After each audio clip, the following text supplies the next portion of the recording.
Welcome. Today, I want to talk about something that can quietly creep into all of our lives, and that is trusting numbers more than trusting God.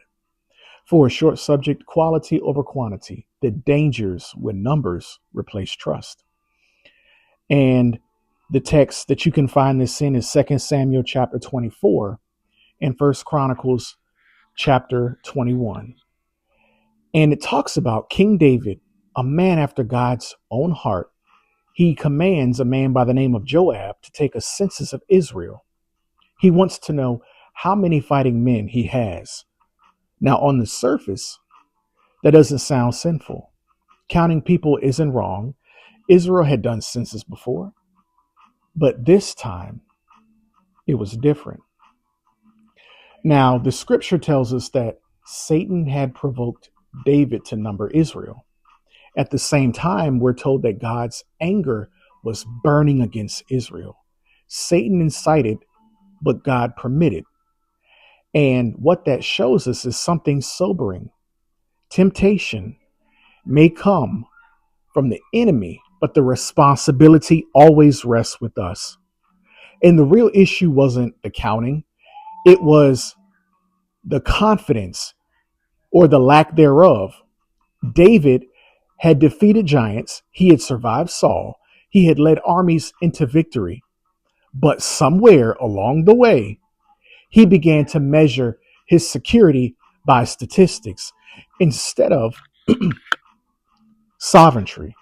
And Joab even objected. He sensed something wasn't right, but David insisted. And leadership, being in those positions, it doesn't eliminate vulnerability. In fact, the higher you rise, the more easy it is to fall to things like pride. 9 months and 20 days go by, and the numbers come in. And immediately, David's heart struck him. And know this, conviction is a gift. Before judgment ever fell, David knew he had sinned. He confessed, I have done very foolishly. But sin has consequences. Through the prophet Gad, God gave David 3 options. You can have 3 years of famine, or you can have 3 months of fleeing from enemies, or 3 days of pestilence. You pick. And David's response is powerful. He said, let us fall into the hand of the Lord, for his mercy is great, but do not let me fall into human hands. See, David understood something that we must understand ourselves. Even when God disciplines, he is still merciful. Now the plague had came and 70,000 men died. And with leadership, when leadership fails, it affects more than just the leader. Leaders, our private pride can have public consequences. But then something remarkable happens. When the angel reached Jerusalem, God said, enough. Mercy stepped in, and David was instructed to build an altar on the threshing floor at Araunah. And Araunah offered to give the land for free. But David said something that echoes through time. I will not offer to the Lord that which costs me nothing. Now here comes the turning point. David moved from counting men to counting the cost. And he goes from trusting numbers to offering worship. He goes from quantity to quality.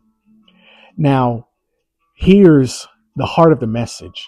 God is not impressed with numbers. He's moved by trust, or should I say faith. And we live in a culture that is obsessed with metrics, such as like things like followers, money, attendance, performance, growth charts. But heaven measures on a different scale. You can have a large platform and yet a small prayer life. You can have influence without intimacy with God. You can have numbers without even being near to the Father. So don't be fooled by numbers. David's census teaches us this. When we start counting what we have instead of trusting who God is, we're drifting. But the story doesn't end in judgment.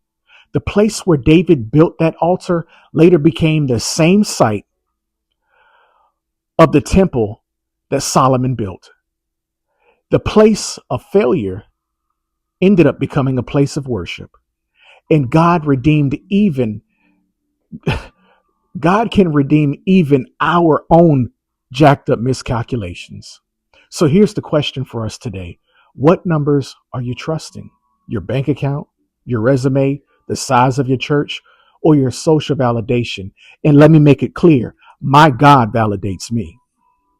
Quality over quantity means faith over figures, obedience over optics, worship over self reliance.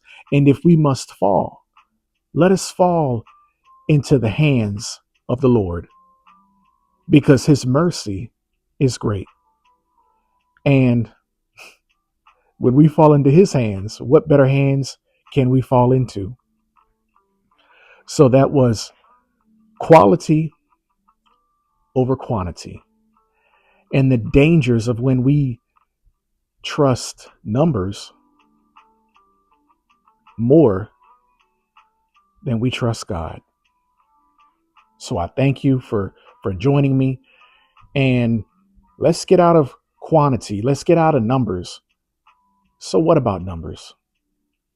Let's get into quality. Seek ye heaven first, and all things will be added unto you. Thank you. God bless you. And I look forward to seeing you next time.